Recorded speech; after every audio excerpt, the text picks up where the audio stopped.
Hello and welcome back to our deep dive into Chinua Achebe's masterpiece, Things Fall Apart. Today, we re-exploring the pivotal and heart-wrenching events of chapters 7 and 8. If you're just joining us, be sure to check out our previous videos covering the earlier chapters. Now, let's get into it. Chapter 7 opens with a sense of foreboding that hangs heavy in the air. For 3 years, the young boy Umofia has lived in Okonkwo's household. He has become a true part of the family, calling Okonkwo father and becoming an inseparable big brother to Nwoi. We see a softer side of Okonkwo, who is genuinely fond of Umofia, even though he rarely shows it. He allows Umofia to accompany him to village meetings and even carry his stool, a sign of great trust and affection. Umofia's presence has had a profound impact on Nwoi. He's blossomed under Umofia's influence, becoming more confident and masculine, much to Okonkwo's delight. Nwoi now listens to his father's violent war stories, not with the unease he once felt, but with a growing desire to please his father and be a man like him. It seems, for a moment, that Okonkwo's family is finally finding a balance. But this fragile peace is about to be shattered. One day, a swarm of locusts descends upon Umofia. The villagers are ecstatic. It's a rare delicacy. They gather the insects, roast them, and enjoy a great feast. The scene is one of communal joy, a brief moment of light before the darkness that follows. As Okonkwo, Nwoi, and Umofia are enjoying their locusts, Umofia Kwenu, one of the oldest and most respected men in the village, arrives with a grave message for Okonkwo. Ezudu pulls Okonkwo aside and delivers the devastating news, the Oracle of the Hills. And Caves has decreed that Umofia must be killed. The elders have decided. Ezudu warns Okonkwo directly, "That boy calls you father. Do not bear a hand in his death." This is a crucial moment.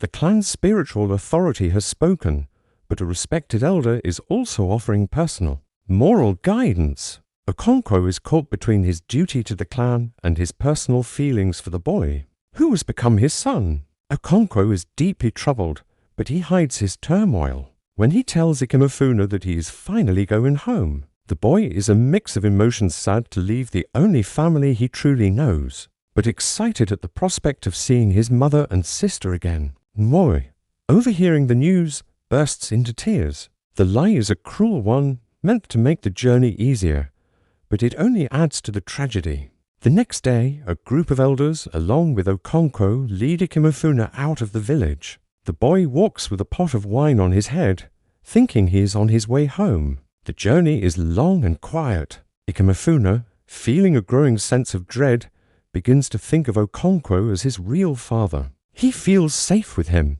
As they walk deeper into the forest, one of the men raises his machete. Umofia cries out to Okonkwo for help, running towards him. "My father, they have killed me." And here, in a moment that defines his character, Okonkwo makes a terrible choice. Afraid of being seen as weak, afraid of being thought of as anything less than the pinnacle of masculine strength, he draws his own machete and strikes the fatal blow. He does the very thing Ezudu warned him against. Okonkwo, driven by fear, kills his own son in all but blood. When Okonkwo returns home, Nwoi knows instantly what has happened. Something inside him snaps. It has the same feeling he had years ago when he heard an infant crying in the evil forest. The image of Umofia's death, combined with the memory of the abandoned twins, solidifies a deep-seated rejection of his culture's harsh customs. This single act of violence severs the bond between father and son forever, and sets Nwoi on a path that will eventually lead him away from everything his father stands for. Chapter 8 begins in the immediate aftermath. Okonkwo is a broken man. He doesn't eat for 2 days. He drinks palm wine from morning till night, haunted by the image of Umofia. He is tormented, not by guilt in a moral sense, but by a sense of unease and weakness. He keeps asking himself why he is acting like a shivering old woman. He desperately tries to reassert his own identity, calling himself a man of action, but the grief is undeniable. He visits his friend, Obirika, seeking solace and perhaps justification. Obirika serves as the voice of reason and conscience in the novel. He listens to Okonkwo and calmly condemns his action. He tells Okonkwo that what he did will not please the Earth Goddess, Annie. Obirika makes it clear, while the clan decreed Ikimefuna's death, Okonkwo should not have participated.